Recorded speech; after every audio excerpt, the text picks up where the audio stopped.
Through our exposure to pictures and moving images, we have integrated new modes of perceptual and affective access into our ways of world-making. Film constitutes a specific mode of exploration using its own set of means. It entrains us through visual framing, camera and lens movements, editing, and many more stylistic choices with its very scenes and stories. The theme coming of age throughout films such as Rebel Without a Cause and The Wild One is a powerful and moving topic matter, as these films deal with the general gist of growing up and finding oneself, as they dive into the many challenges this is accompanied with. Whether to fit in or stand out, coming of age is learning how to deal with the societal pressures whilst learning and grasping one's sense of morals and virtues. Guadagnino's film Bones and All captures these conflicts within its main characters, especially Marin, who struggles to navigate her moral values among the guidelines of being a cannibal. She struggles to justify this killing of innocent people and strives for a normal life without bad conscience.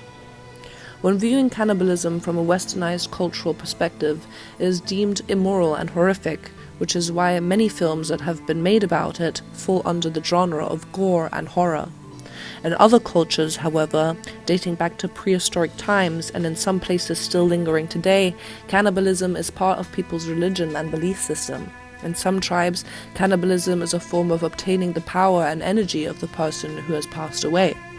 This can be related to the film Bones and All in the sense that the protagonist Lee accumulates the possessions of his victims, whether it is their car or clothing. It symbolizes gaining control and power over the deceased. This is also highlighted within the ending scene in which Marin eats Lee as a final sign of love and sacrifice. It is important to note that Guadagnino is known for his unique style and attention to detail in his films. He tends to center his stories and films around sexuality and emotion, and he is particularly known for his use of sensual and dreamy visual style in his storytelling. Moreover, Guadagnino has a love for unique and majestically natural landscapes and chooses his locations accordingly. His cinematography underlines his style and illustrates his dreamy visuals.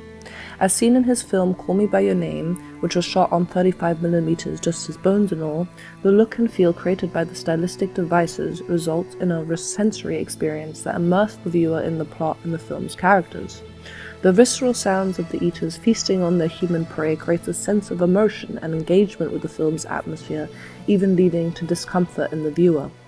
He achieves this through muted color palettes and natural light, which enables the viewer to understand and grasp the underlying motives in the film, in this case, teenagers coming of age and trying to fit in, all while discovering themselves and each other.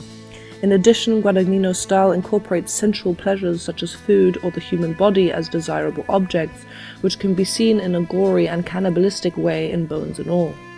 Although here the victims are treated as food, Guadagnino still humanizes them by showing family pictures or portraits. He focuses on the beauty of the natural world, and therefore his film features a strong sense of place. Bones and All, taking place in a rural America, underlines this, and in combination with a theme of nostalgia and looking back, longing for something the characters lost, help create a typical Guadagnino film. This is also achieved by the landscape shots and further accomplished by the minimalistic title cards of different states appearing on screen as Marin and Lee are passing through, signaling the journey they have undergone as well as guiding the viewer. Especially in the film Bones and All, sound is an extremely important element, as the munching and sloshing of the eaters feasting on their human prey creates a sensory experience, as we are left to imagine what it must be like. There seem to be two ends of the spectrum when making cannibalism films.